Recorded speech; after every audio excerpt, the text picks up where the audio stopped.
To say a people hate a nation would be a dramatic yet truthful perspective describing the relationship between the Ruby Sands and Durmandin. Let us continue the history with that in mind. The border between them was never a line, it was a struggle. Durmandin advanced with patience honed into strategy.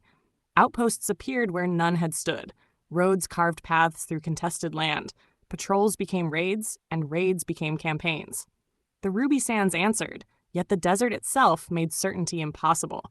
What was seized could not always be held. The sands shifted, swallowing markers, erasing victories, leaving both nations locked in a conflict that never truly ended. Those who lived along that border did not speak of peace.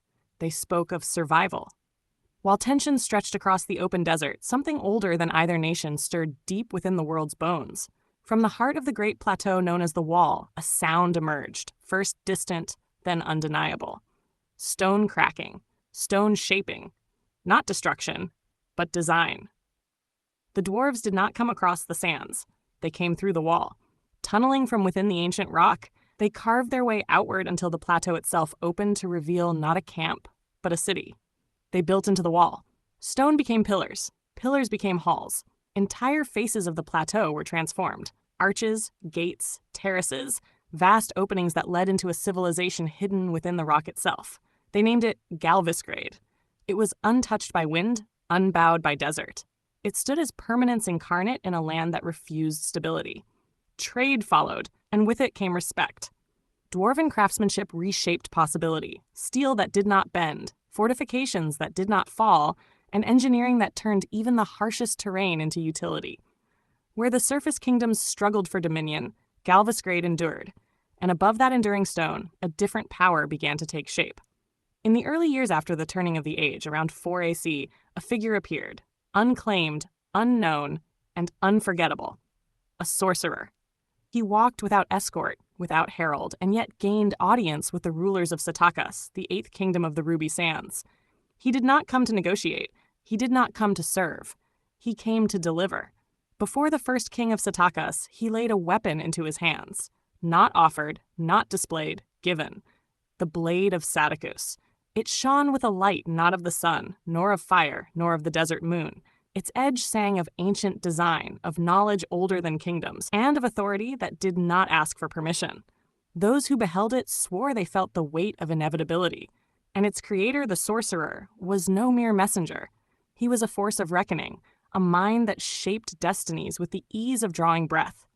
The king did not merely accept a weapon, he accepted authority. The blade did not simply reside at his side, it recognized him. Through it, his rule was established not just by blood or claim, but by possession of the impossible. From that day forward, the blade became inseparable from the throne. Rulers were not simply crowned, they were recognized by the blade. Generations would follow this standard. Disputes settled by it. Legitimacy measured by it. Some whispered the blade judged its wielder. Others claimed it revealed truth. But none denied its power, not merely in battle, but in the very art of rule. Satakas stood apart, not just as the 8th kingdom, but as the kingdom bound to a relic of authority. And still, beyond its borders, the conflict with Durmandin deepened. Years passed. Then decades. The desert grew tired. Resources strained under constant readiness. Armies remained active even in times called peace. The unity of the Ruby Sands weakened, not through collapse, but under the slow, insistent pressure of constant threat. Then came the breaking point. Around 100 AC, Satakas fell. It did not fall in a single moment, nor to a single strike. It fell under the weight of years. War at the borders, tension within, and the erosion of strength that no kingdom can endure forever. The conflict surrounding its fall was catastrophic. Armies clashed with desperation. Magic tore through stone and sand alike. Fortifications that had stood for generations were reduced to ruin.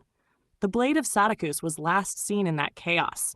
Whether lost, taken, or hidden, none could say. When the war ended, the Ruby Sands still stood, but it was no longer whole. From that moment forward, the nation would be known not as 8, but as the 7 kingdoms of the Ruby Sands. A name carried not from origin, but from loss. The desert endured, but it endured weakened, its borders unstable, its unity strained, its strength questioned. And in that moment, when the sands had settled but not healed, eyes turned toward the desert. Not the eyes of raiders. Not the eyes of rivals, but the eyes of something far more dangerous. A ruler who did not merely test borders, but reshaped nations. Emperor Hogazan. His approach was not heralded with fanfare. It was whispered in fear. Caravans vanished where he passed. Cities awoke to unfamiliar authority. The Ruby Sands felt him before they saw him, and when he arrived, it was not to fight. It was to claim inevitability. His shadow fell across the desert, and there was no denying it. Nothing would remain the same.